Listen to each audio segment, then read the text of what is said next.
On a été coupé parce que mon logiciel est une version de démo, mais je reprends, donc les notes de la partie de basse ne sont pas synchronisées avec les petites subdivisions. Donc même si ça ne s'entend pas, ça peut avoir un effet sympa quand on veut faire du groove particulier, mais si je veux avoir un tempo parfait, il faut que toutes mes notes soient calées sur l'une de ces 4 subdivisions possibles. Donc, ce que je vais faire, c'est que je vais prendre chacune de ces notes et je vais les déplacer. Tac, pour qu'elles commencent pile poil sur les subdivisions. Ça peut paraître un peu difficile, surtout quand on ne peut pas zoomer, puisque du coup on a plus de subdivisions. Mais tu as cette petite touche là qui est sympathique puisque elle aimante, c'est le symbole de l'aimant. Et donc tes notes, quand tu vas les choper avec ta souris et les glisser, elles vont automatiquement être aimantées par ces petites subdivisions. Tu vois, paf, là je fais une petite distance et tac, ça se colle automatiquement. Alors là, ça se décolle parce que ça se cale au niveau de la fin là, mais il suffit de regarder, tac. Je veux que celle-ci soit sur la troisième subdivision, donc je la cale sur la troisième subdivision, celle-ci sur la quatrième. Ça, je veux que ce soit sur le deuxième temps, donc paf, je la cale sur le deuxième gros trait. Tu vois? Et de même pour les autres. Là, je veux que ce soit le deuxième petit trait de la deuxième mesure. Tac, tac. Et donc là, on voit tout de suite que le départ de ces notes est tout à fait sur les subdivisions. Si je zoome au maximum, eh bien, on se rend compte que, je vais zoomer aussi verticalement, on se rend compte qu'il n'y a aucune différence. Voilà, la note commence bien sur le temps. Et c'est ça qui est important quand tu es dans ce mode éditeur de fichiers MIDI, c'est d'avoir les 4 subdivisions. Donc un trait principal, 1, 2, 3 petits traits, un autre trait principal. D'accord? Et donc là, je rejoue cette partie. C'est beaucoup plus clair, beaucoup plus net, parce que les notes sont parfaitement synchronisées. Et là, en plus, comme on a l'édition numérique, c'est vraiment parfaitement synchronisé. Hein. Aucun musicien, même professionnel, n'arrive à synchroniser toutes ses notes à 100% au cours d'un morceau.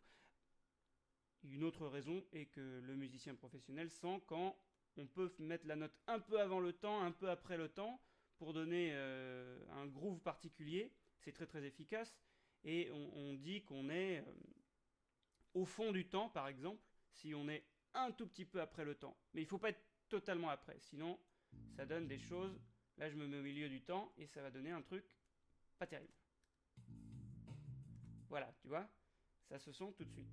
Par contre, si je fais, si j'annule tous les petits réglages que j'ai fait sur cette partie de basse, ça va donner quelque chose comme ça. Et là, je rejoue. Il y a quand même une petite différence avec ceci. Parce que les notes que j'avais mises à la base étaient un petit peu avant le temps. Un tout petit poil, je te remets comme c'était. Tu vois, toutes les notes sont dirigées vers la gauche. Et ça donne un petit effet sympa. Parce que la batterie donne le tempo et la basse est un petit peu plus pressée, un petit peu nerveuse. Ça fait balancer un peu le truc. Mais là, je sais même pas si je l'ai fait exprès, déjà, premièrement.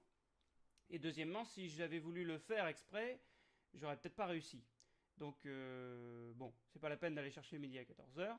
Quand on veut faire quelque chose bien, on le met d'abord sur le temps et ensuite on est OK. Alors, je reviens, donc double-clic sur les petits fichiers MIDI pour avoir cet éditeur. Et donc, moi, ce que je te conseille, c'est de faire CTRL molette souris pour zoomer un maximum au niveau vertical. Comme ça, tu vois bien les notes, la petite barre ici pour changer le volume, même si tu peux le faire ici, moi je préfère le faire ici. Et surtout, tu y vois beaucoup plus clair pour voilà, changer la position des notes. Par contre, le zoom au niveau de l'horizontale, ça va changer le nombre de subdivisions à l'intérieur des temps. Donc ça, c'est un peu moins bien.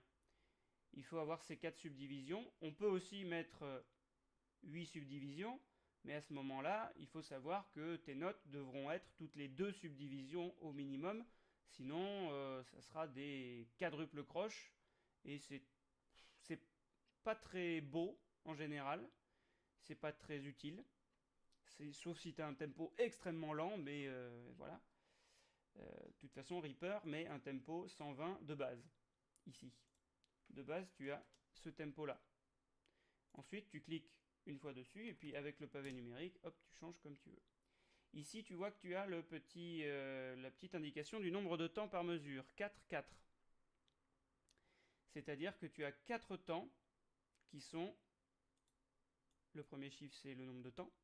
Et le deuxième chiffre, c'est la valeur, la longueur de ces temps. Donc tu as 4 temps qui valent chacun un quart de mesure. C'est pour ça qu'on a 4, 4, qui peut se réduire mathématiquement en 1 sur 1, donc 1. Mais c'est parce que chacune de ces 4 temps correspond parfaitement à un quart de la mesure. Et même chose à l'intérieur des temps, tes 4 subdivisions. Retiens bien ce chiffre, 4 c'est le chiffre mètre quand tu veux faire de la musique en 4 temps, donc basée sur le rock, même le classique, hein. On utilise beaucoup le 4 temps. On peut utiliser le 3 temps. Est-ce que j'ai un exemple de musique à 3 temps? Je ne sais plus. Si, tiens, je sais. C'était où? Non, là c'est binaire.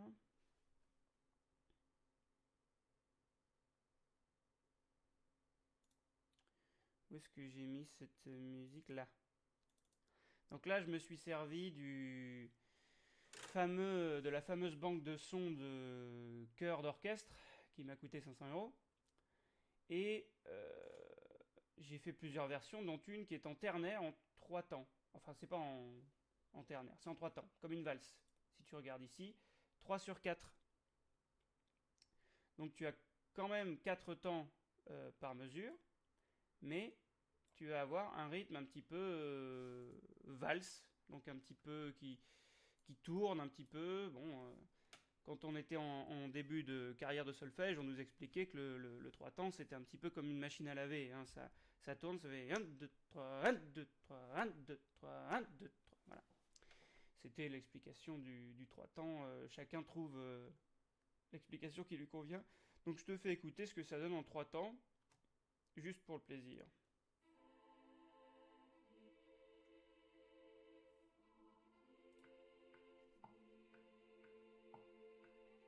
1, 2, 3, 1, 2, 3, 1, 2, 3.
Voilà, donc c'est toujours la même chose ça, hein.